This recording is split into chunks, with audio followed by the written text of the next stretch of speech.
Thank you, ladies and gentlemen, for joining me for another edition of Digital Soul Presents. I'm very proud to present a good friend of mine, musical director, artist, producer, uh, fantastic drummer, all-around musician, and then just a great guy. And I was honored to have him come on the show, and he answered the call. Let's welcome Brother Les in the house, man. How are you doing today, my brother?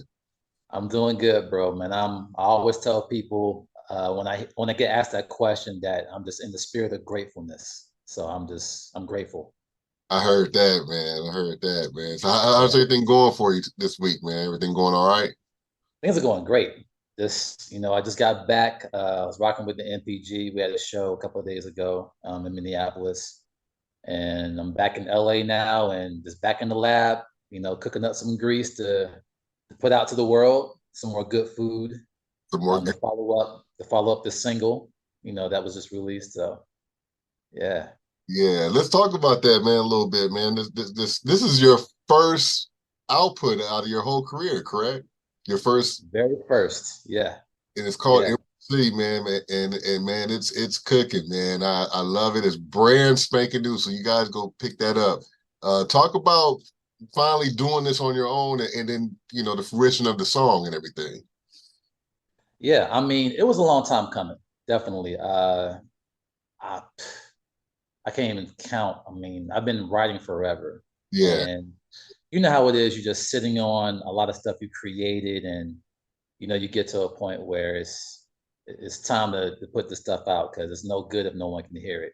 yeah, And there's a lot of things I've been wanting to say over the years just to give people food for thought, and as well as uplift and motivate and inspire. And being, what we've all gone through the past couple of years with COVID, and we've lost so much.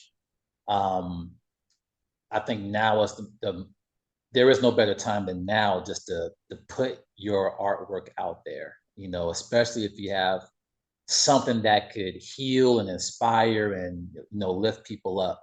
So doing this definitely has been a long time coming, and to I guess to finally get the single out and for the world to hear it is definitely surreal.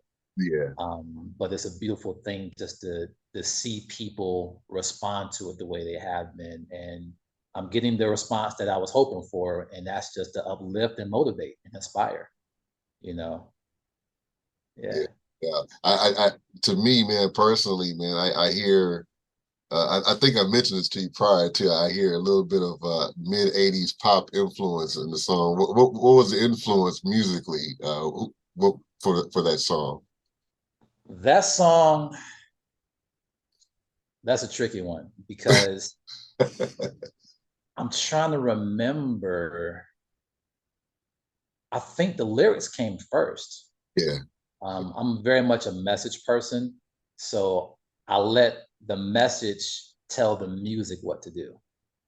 I wasn't thinking, oh, it's got to be an 80s vibe, or that's not how it happened at all. It was more so lyrically what was going on, and it just felt right. I just kind of let the music guide me.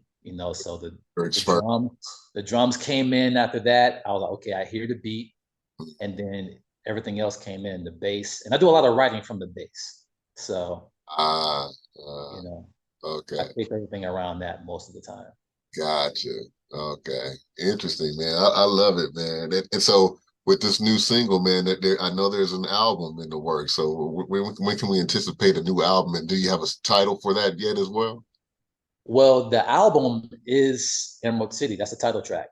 So Okay, that's the single and the album name as well. will be the album. Um, and definitely 2024, the whole album's dropping. Dropping all the goods. Um, and yeah, Emerald City definitely is special, man, because what it means is you creating your own world. no matter what you're going through, no matter what cards are dealt in your life and whatever hardships you're going through, we Yeah. have the ability to create the world that we want to create, you know. And so if I was to create my own world, it would be an Emerald City, which is also my favorite color. I love green. Okay. So Okay. yeah.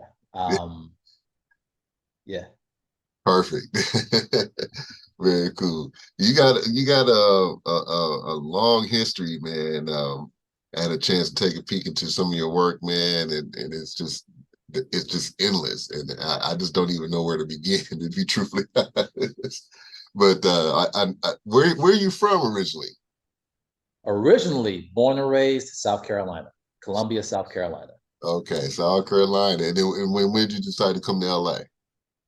Well, that's a long transition. So from South Carolina, graduated high school, and I attended Berklee College of Music in Boston, Massachusetts.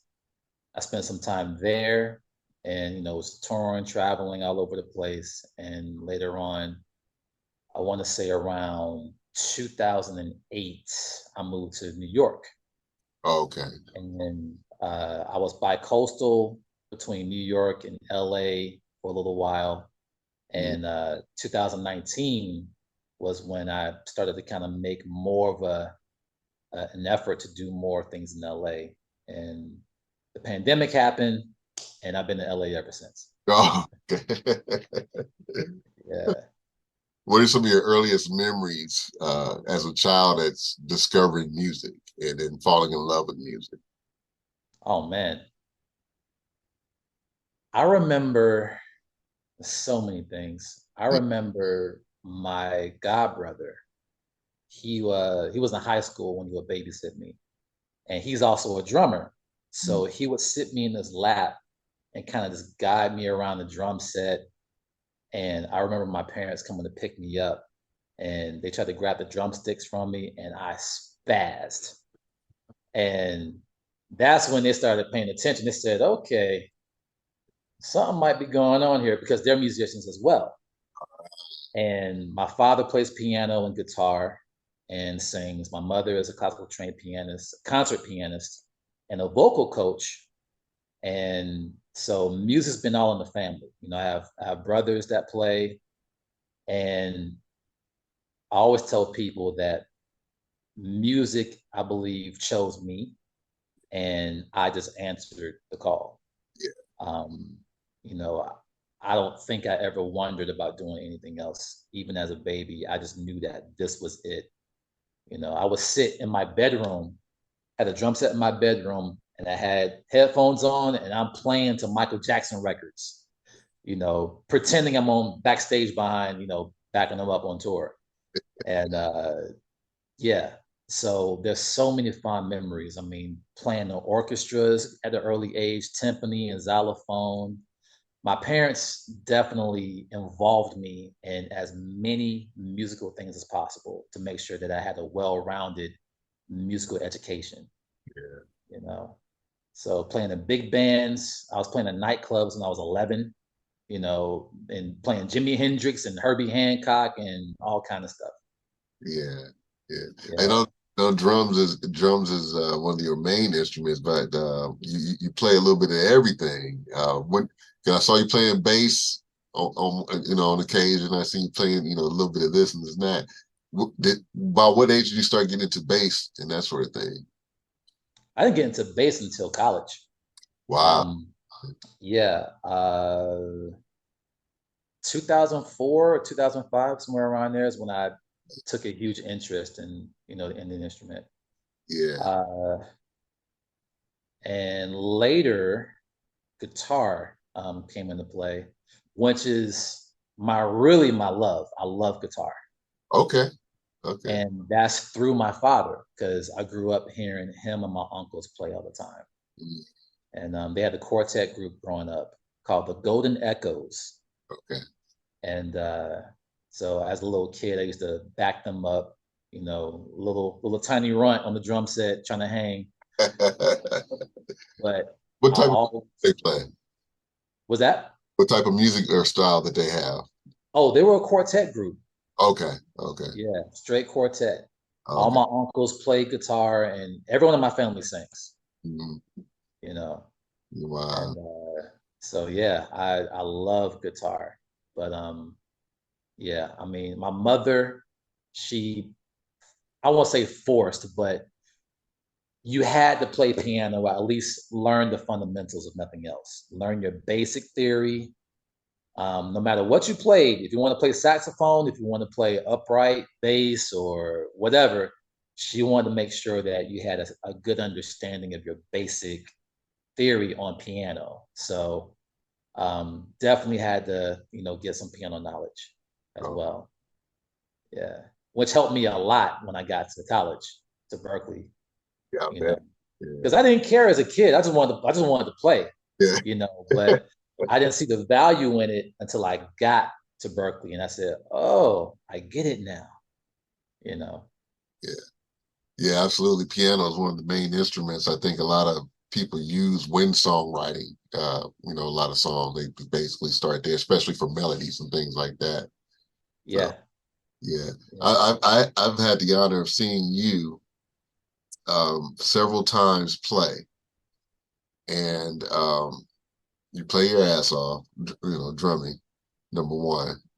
And every time I've seen you previously, I've never had a chance to talk to you because something always got in the way. There's people around, but until this last time when I saw you, I said, "There's no way I'm going to let him get away. I got to talk to this brother."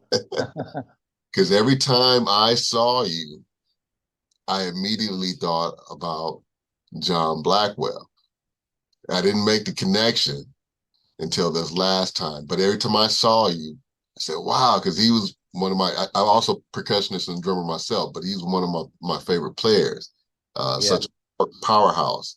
But every time I saw you play, I kept saying, he reminds me so much of him, but I didn't, 3, 4 times passed. Every time I, saw Martin, I saw you, whatever, but I never got a chance to talk to you until this last time. And that's when I went to your Instagram and I saw a couple of pictures, and I came across a video where you actually were discussing or talking about John Blackwell, and I said, now it makes sense. Now it makes sense. I said, now I get it. Yeah. Yeah. So I definitely see the inspiration. Um, I just see it, and watching you. Uh, actually, be truthfully honest, blessed. I actually, because I'm a musician too, I actually honed in and just watching your footwork and what you were doing, and the timing on the hi hat. Spent a lot of time watching what you were doing, just like, man, what very intricate stuff, man. If you don't mind talking a little bit about John Blackwell and his influence on you and the person that he was. Yeah. Yeah. John, I owe him so much. He saw something in me when I was like 9 or 10 years old, and just took me under his wing, unselfishly just pouring and allowing me to get a front row seat, not just in music, but in his life. Yeah, I got to watch him fall on his face. I got to watch him soar, on different, events and scenarios that a lot of people won't even know about. yeah, And to have that is a blessing because a lot of people are not blessed to have someone great to kind of pull their coattail and to kind of guide them along the way. So, one of the first things he said to me, I'll never forget this. If nothing else, I'll never forget this. He said, I'm going to show you my path, my journey, and the way I'm doing this thing, but I want you to learn from this and do better than me. I will never forget that. And I think that's one of the things that made me cling to him more as a student because a lot of times you don't find too many teachers that's going to say that. They yeah, want to keep you coming back to them and being dependent. But he said, no, I'm going to pour and give you everything I can. yeah. And after that, you're on your own. and you pass it forward, you Yeah. know. So that was the very first discussion I had with him before we did anything. And I'm a little kid. I'm like, okay, I just want to play. But I never forgot about that. Yeah. Yeah. And he's definitely probably 80% of my drumming DNA is coming from him because I grew up emulating so much of what he did as a child. And then somewhere along the lines of maybe 11th or 12th grade, about to graduate high school, that's when I was starting to kind of come into my own, like finding my own voice. Yeah. And uh, he always admired my hands. He always said I was faster than him. You know, he called me Oh, Billy Sam Jr. And I thought he was crazy. I'm like, dude, no way. And, you know, that was one of the things he admired about me and saw in me. And he tried to hone in that and say, hey, you know, try these, try that, you know, different things that we could play with to kind of just pull out, you know, more of what's already packed underneath. yeah.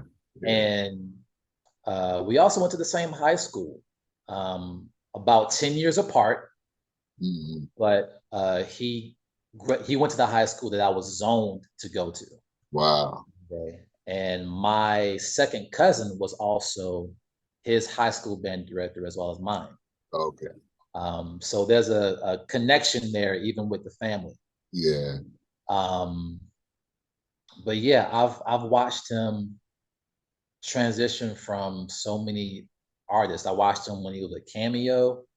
I was there when he got the call for Patti LaBelle, and I saw him when he left Patti to go with Prince. Yeah.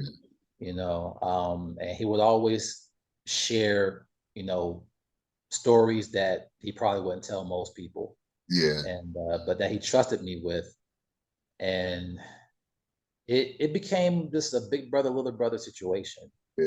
You know, and I cherish every moment I've had with him, and I wouldn't trade it for the world. You know, I feel tremendously blessed just to have the experience I had with him and to Absolutely. develop such a kinship where he starts to trust me with subbing for him. You know, if there's something he can't do, he always throws my name in the pot. Everywhere he goes, check out my protege. That's what he always called me, his protege.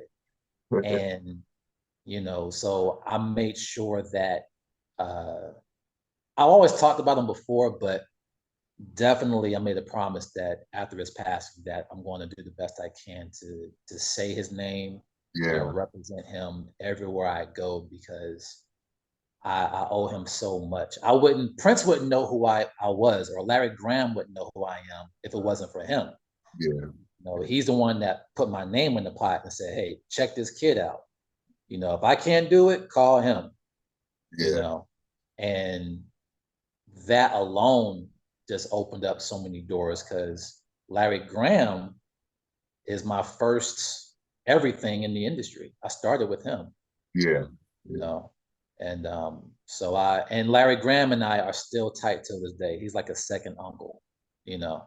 Yeah. Now, what was And that phone call like? Like, hey, little brother, I want you to come play some drums with me. What was that your call? voice not too far from his. You almost sound like him. So, but here's the catch: Larry didn't call me. Prince Okay. did. For Larry? Yeah, Wow. Wow. Prince called me for Larry because Prince was definitely kind of overseeing a lot of Larry's musical affairs at one point in time. That time. When Okay. it came to, you know, his shows and arrangements and band members. So Blackwell was playing with Larry when he was off the road with Prince. Okay. But Prince got to a point where he's kicking things back up. Another tour is happening, but Larry also has some dates too. And that's when they said, okay, we got to find Larry a drummer. And then that's when Blackwell told them about me. Prince saw a tape of me playing. I was still at Berkeley. I'm still in college. Mm. And Prince calls me and he asked me a series of questions. Do you smoke? Do you drink? Are you married? Have you been to jail? Do you have any kids? Wow. You drink? Nope. Do you smoke? Nope. You got kids? Nope. You're married? Nope. Ever been arrested? No. Okay. We're gonna send you a plane ticket. You fly out in the morning. And I get to Paisley Park, and he sees me at the front door, greets me, and shows me to the drum set, and you know, tells me to get comfortable and get stuff situated.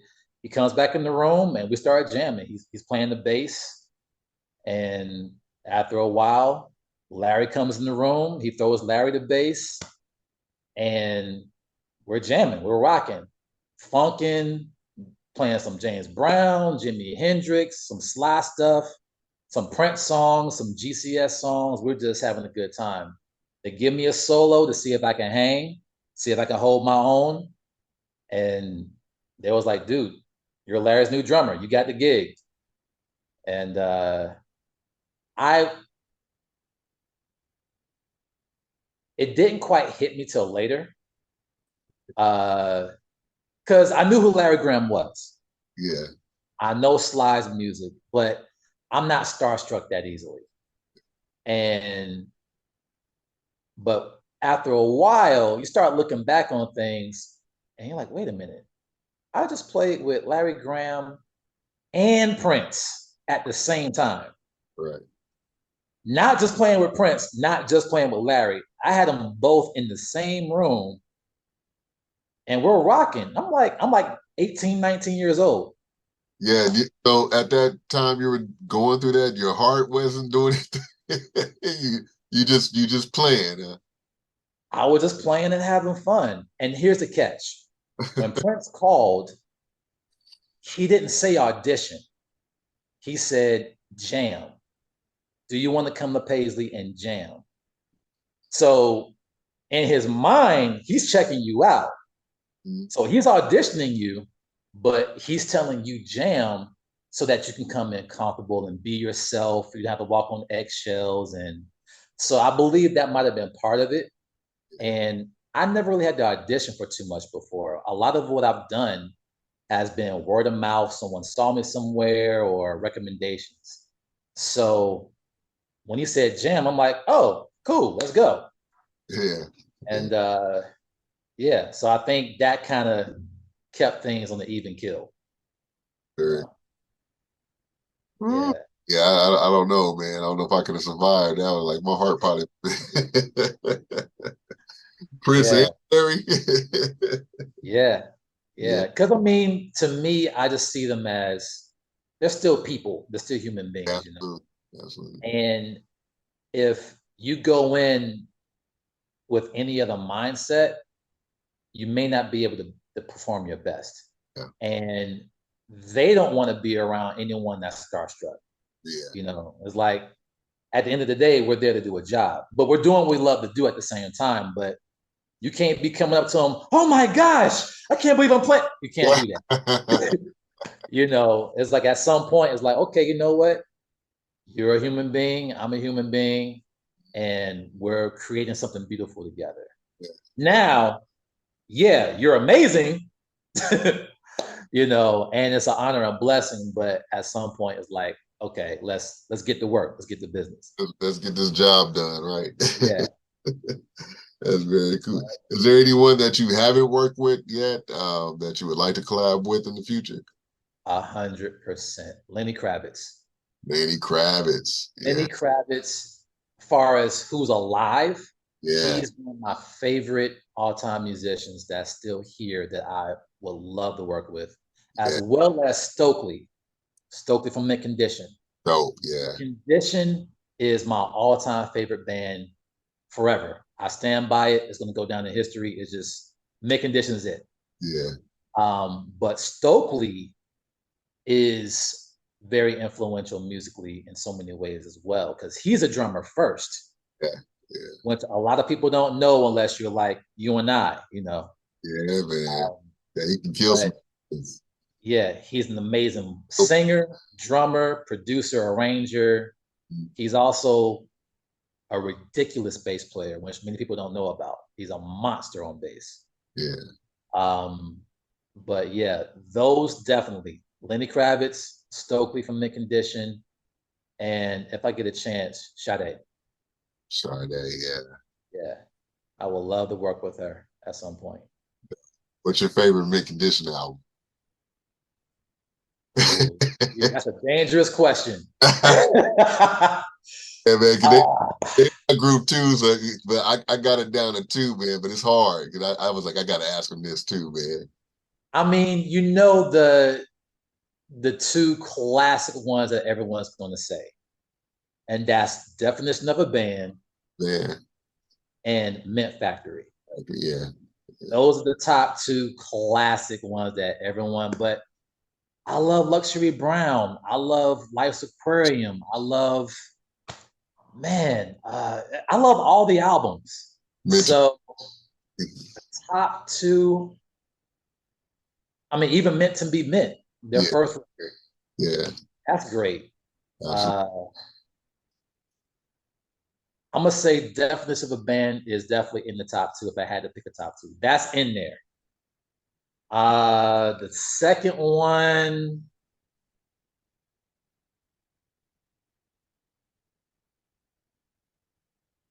I don't know, man. It could be E-Life. I like E-Life. That was a good record, man. Yeah, not too That many. was a good record. Yeah, not too people talk about that one. That's one of their later ones. Yeah, Yeah. yeah. E-Life is a dope one. Mhm. Um, See, I got you stuck, got huh? me stuck because I want to say Mint Factory. I Yeah, really want to say that. It might be Mint Factory and Definition of a Band. I'm yeah, gonna give up. It's those two. yeah. Mid Factory for me, definitely, man. That bring back so many memories. Yeah. Yeah, But we were just talking about this, funny enough, a few days ago. Some of the MPG brothers, we were Minneapolis, and uh, we all agreed that Mint Condition, I think, is the last band of the era where you had real bridges on every song, yeah, and dope bridges. Like every bridge they do is killing. The arrangements from top to bottom, from the first song to the last song of any album that they've ever done. They're the last band that I think comes from that era where we're really doing bridges now. Um, Today, it's not too many artists doing bridges like a loop, a verse, a hook, and then made thank you, out. good night. Yeah, Yeah. But Mint Condition put a lot of care in the details of every single song. absolutely. There's some albums where 1, 2, and 3 is dope, and then 4, 5, and 6 is kind of like the spot fillers on the record. Mint Condition, they covered every ground. Even if you didn't like the song, which I don't have that issue, I love every song they ever done. But even if you don't like the song, you cannot deny that they put a lot of thought and detail to the intros, the segues, transitions between sections, outros in their songs. It's a lot of detail, Yeah, you absolutely. know, Great. and you don't find too many bands doing that nowadays. Not at all. Not at all. Not with vocals, you know, and so yeah, that's why they're my all-time favorite band because they cover all of that, and also stylistically, they go everywhere. They'll give you some calypso, they'll give you some reggae, funk, some fusion. They'll give you a Right. taste of everything. Yeah, Yeah. yeah, absolutely. Yeah, they definitely give you a taste of everything. And in every album, it's the same way. Yes. Yeah, You absolutely. know, and I think that's what I love most is I call them the Swiss Army knife. They give you a little bit of everything. They're not one dimensional. Yeah, yeah, You know? absolutely. Who are Yeah. some of your favorite drummers outside of Mr. Blackwell? Who else do you have kind of look for as far as inspiration or just like for styling? Yeah. Definitely Blackwell. Tony Williams, I love. He's very influential. Yeah, classic. Billy Cobham, Okay. Elvin Jones, I love. Oh, Yogi Horton. jazz drummers. Yogi Horton. No Oh, one talks about him. yeah. Um, he's another one that's just amazing. Brian Fraser Moore, I Okay. love. Little John Roberts, Chris Dave. Okay. Yeah. Um, who else? There's so many. I love Thomas Pridgen. Okay. Um, some of my peers, Thomas Pridgen. I love. There's too many to name, man. There's so many greats out there that are special, but Yeah. those are definitely some ones that are on top of the list for me. Yeah. Absolutely. Horacio Hernandez, another one. El Negro, Wow. Yeah. Steve Gadd, Vinny Colaiuta. How could I forget him? And Dennis Chambers, of course. Um,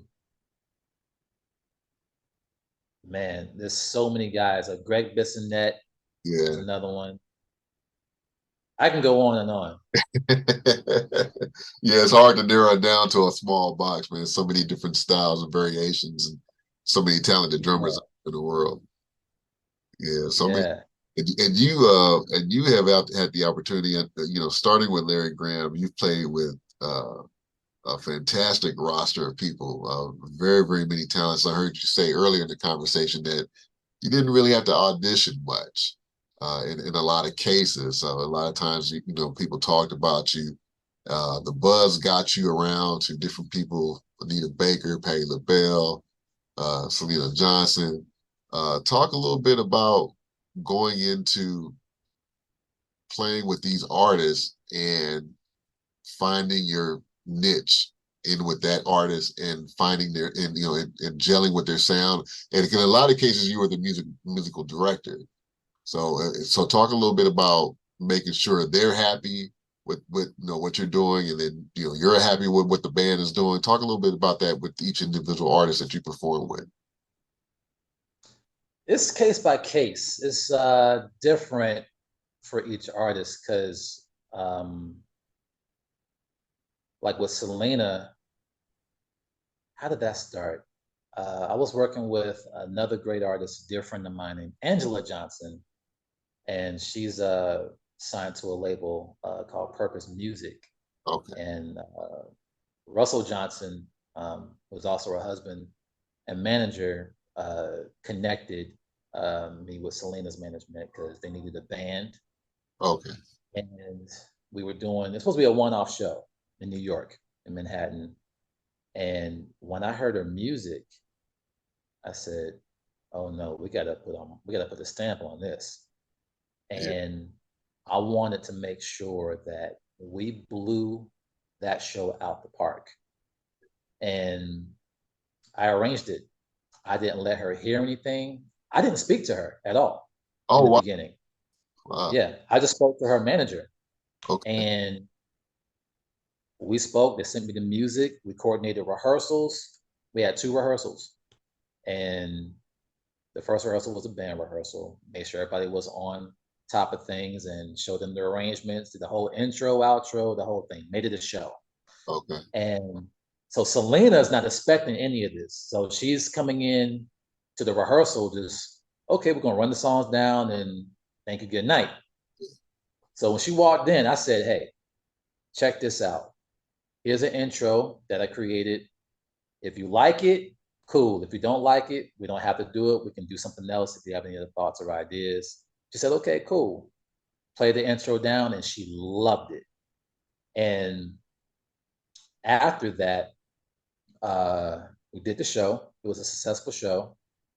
And that night, she said, hey, you know, can you be my go-to guy? Like, I want to continue this.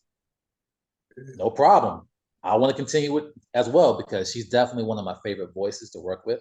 oh man, yeah, And, I love Syleena Johnson's voice so much. yeah, And I I just can't explain. I mean, she's got that Tina Turner grit in there. So much soul, so much passion, and she fills the whole room with yeah, every note. Like she leaves it all on the stage continuously. I yeah, never not, I've never not witnessed Syleena giving it all she has.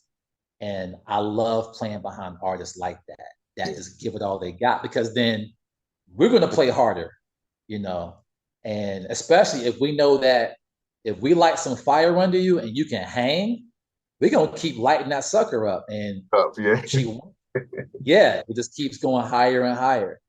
We have a great working relationship, and we bounce ideas off of each other when we create the show. You know, sometimes she'll bring something to me, and then that'll spark an idea off of what she had, and vice versa. I was like, "Hey, check this out. What do you think about this?"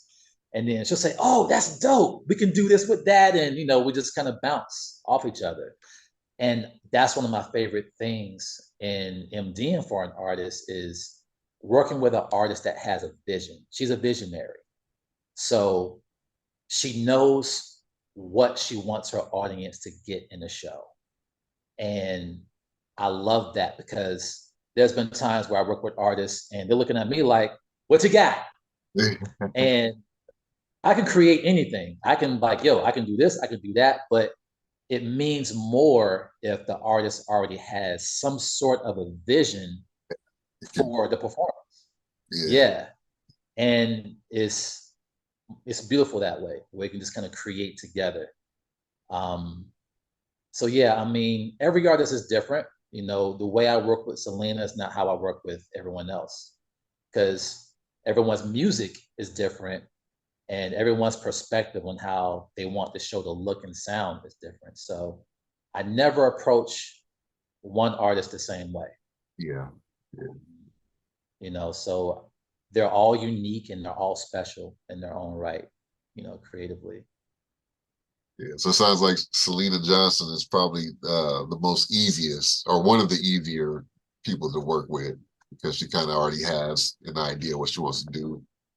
Yeah, I mean, I won't say she's definitely easy, not easy in the sense where she's difficult to work with, but there's times where when you're creating something, you do run into some roadblocks here and there.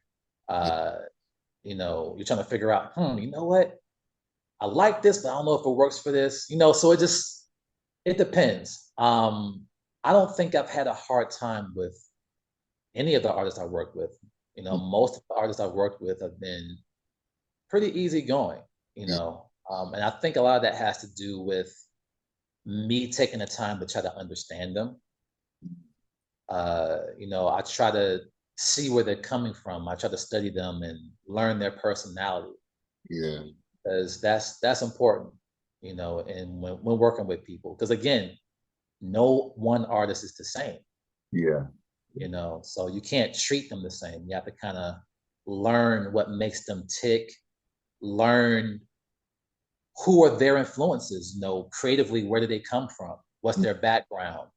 You have to learn all those different things to be able to cater to them properly and to helping to bring their vision to life, you know. Absolutely. Absolutely. Now I want to kind of pick your brain now a little bit, dig into your gear. So I want to know like as far as drumming, because I love the way your kit sounds. Uh, Yeah. I know as far as like heads, if you use hydraulic heads, battered heads, Mm. and then Tama kit, what's your kit, what's your go-to as far as like name brand and heads and sort of and so forth. So I'm endorsed with Tama drums, Vader drumsticks, Sabian cymbals, aquarium drum heads, 64 audio in-ears, and also RTOM. That's the company that makes Moon Gel. Okay. And man, it depends on the gig. Okay. It depends on the gig that determines what type of kit I'm going to go for or what type of heads. But most of the time, when it comes to aquarium, I'm using the ice white um, heads. I don't know if you're familiar with those, but they're like a coated version of clear heads. They Okay. have the they have this film that's over them. It's not the rough film you're used to on the coated heads. So it's double ply, and for the most part, they get the job done for anything that I'm doing. If Yeah. I'm doing a jazz hit, like a straight ahead situation, then I'll switch up and do a one ply. But I use ice white reflector series, aquarium heads, almost on every musical situation I do. And Tama, depends on the gig, but I love the Babinga Birch Tama kits. Okay. I think they sound amazing. I did a drum clinic some years ago when Tama had a drum clinic tour, and I had to do a clinic on one of those kits, Babinga Birch kits, and they just took it out the box, set it up, and goong, goong, goong, goong. It was perfect. Yeah. Yeah. Factory heads, everything. I didn't have to do anything. It was just out the box, ready to go. Yeah. And anything Tama, I'm gonna be all over it. Their Yeah. Babinga Birch, their walnut kits, their all their star classics. I mean, any of the star classics, I Oh, love all of it. Their star series, and actually, I have a custom kit that they're designing for me right now. uh-oh. Watch out. Yeah, it's What gonna what's the all color? custom specs. Huh? What's the color on that gonna be? Oh, you already know what it is. Oh, okay. The emerald. Yeah, yeah. It's got to be emerald green. Gotta get it. Oh, Um, that's gonna be pretty. yeah. So it's for the album. It's for the album that's gonna drop next year. So Right. it's gonna fit the theme, Yeah. and there's a message behind that color, Okay. which is why there's so much emphasis on that. That's dope. Um, yeah, Talk a little bit about Les and the LRC Funk finally developing your thing and putting together your project. Talk a little bit about finally getting this together. yeah. Interesting enough, it formed. LRC Funk formed through a lot of the artists that I worked with as a musical director. Okay. And I use that as a band name just to describe the core musicians that I use in most or any situation that I get called for. So I don't randomly just pick musicians. I stick with a core team, a core unit that I trust. And over the years, we've done a lot of work together behind several artists. And in the process, I'm arranging these shows, creating the intros, outros, and segues. So the arranging bug is is ticking Yeah. all the time. And I'm also a message person. Yeah. I write poetry a lot. I have a notebook that's full of poems. And it got to a point where, you live a little bit, you go through some experiences, you start to develop some things that you want to talk about. And the pen was going. And there was a moment that came where I need to get in the studio and I wanted to do this thing for real. Let's start cutting this stuff. I don't want to sit on it. I called the guys. No one hesitated. They said, let's go. It's about time. And, you know, got in the studio. I wrote all the parts. I told everybody what to play, what I wanted. And we started laying some stuff down. And then after that, I just couldn't stop writing. Every day I'm writing my face off. If I'm traveling on the plane, on the train, if I'm, at the library or at Starbucks or wherever, whenever inspiration strikes, I have a notebook that I would carry around and I would just write. Gotta love And it. Yeah. yeah, now I have about 4 or 5 albums of music just sitting outside of the album that I'm going to release next year. And I have a lot to say. I have a lot to say to the world. There's things that people need to hear and they need to be uplifted Yeah. because people are going through that every day. They're working hard at work, trying to make ends meet. You're losing loved ones. You got this COVID thing going on, and people dropping like flies. And so I want to put something out there that's going to just lift people's spirits and give food for thought and remind people that no matter what you're going through, your situation can still change. You can still do things to make your situation change for the better. And that's what Emerald City is about. You have the ability to create your own world. So I said, you know what? I'm going to start by creating my own world. I'm going to start by using my gifts. Let's create this thing and put a message out into the world. And I believe deep down, I've always wanted to do this, even from a little kid, because I sung a lot as a little kid as well. Okay. And I think it's something that has been buried underneath for a long time. And I'm finally just listening to it.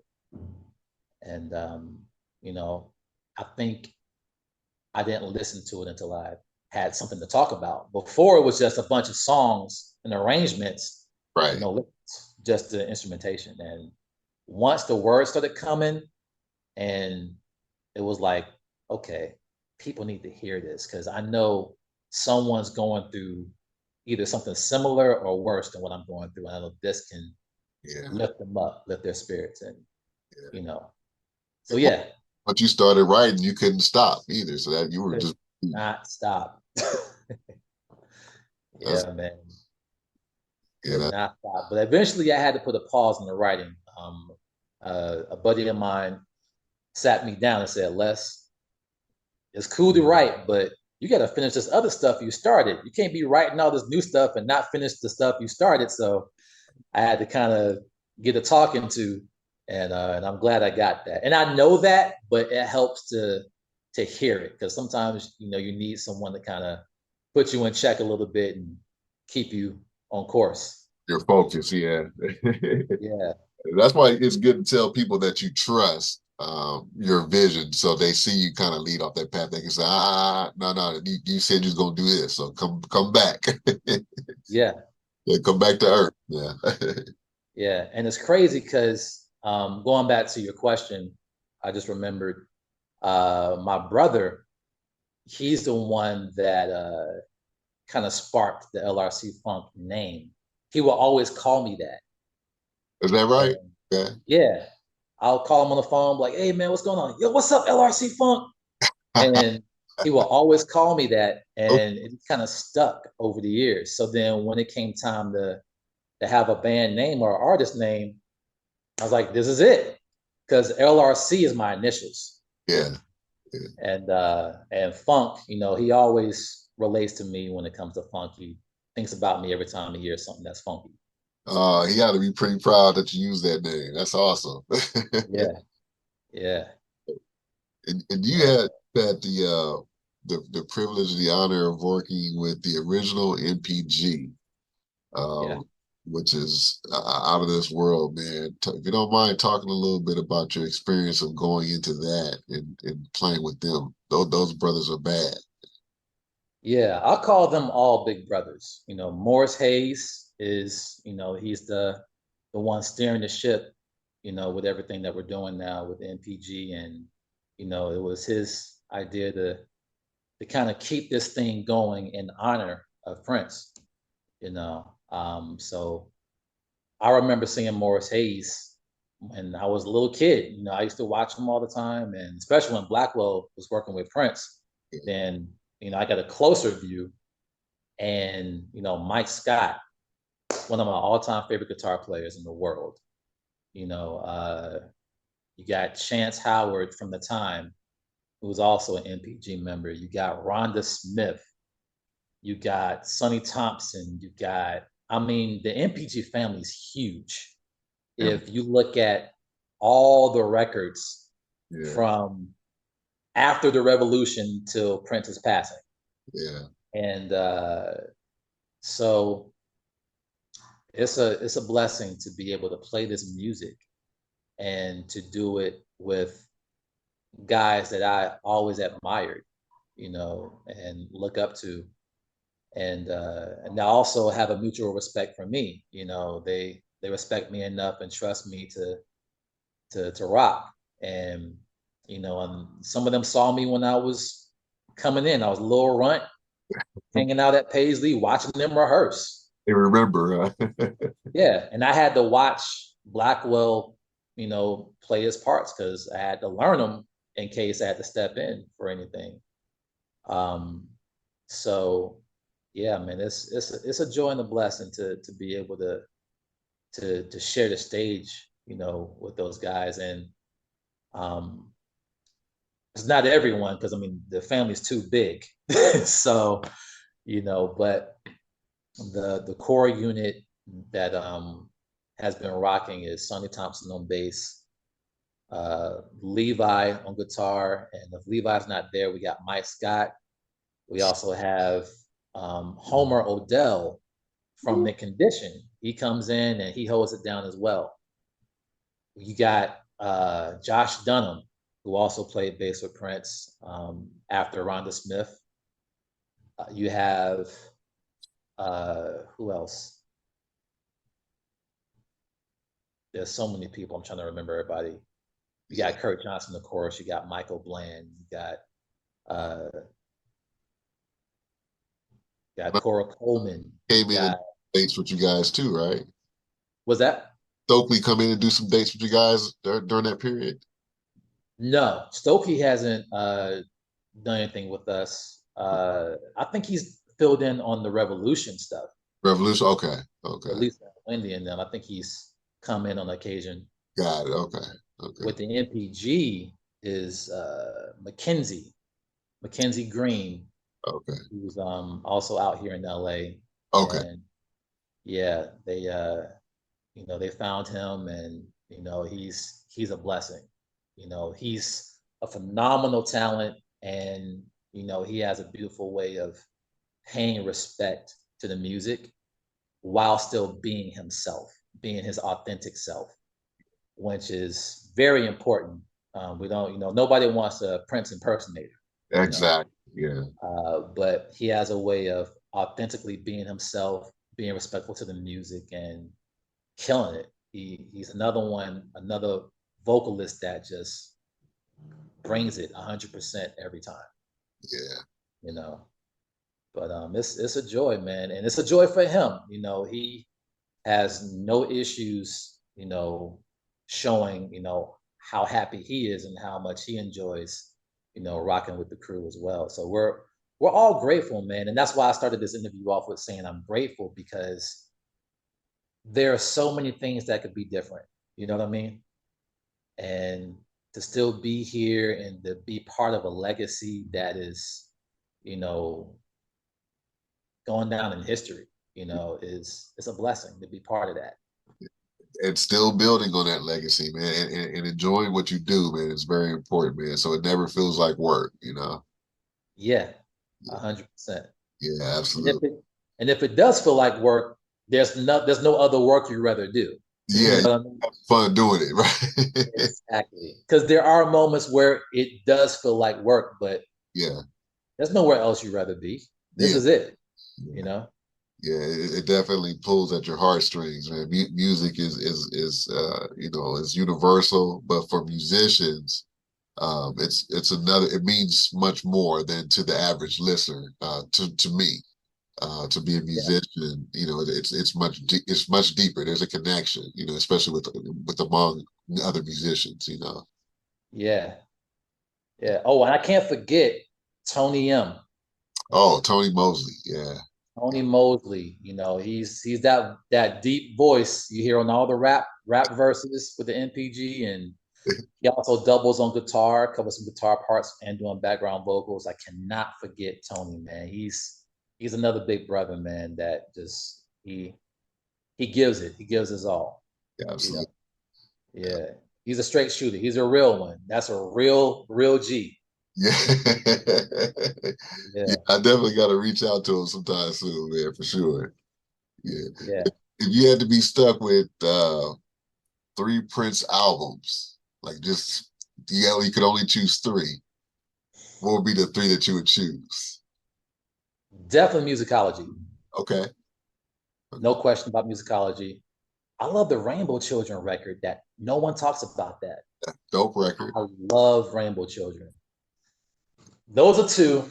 The third one,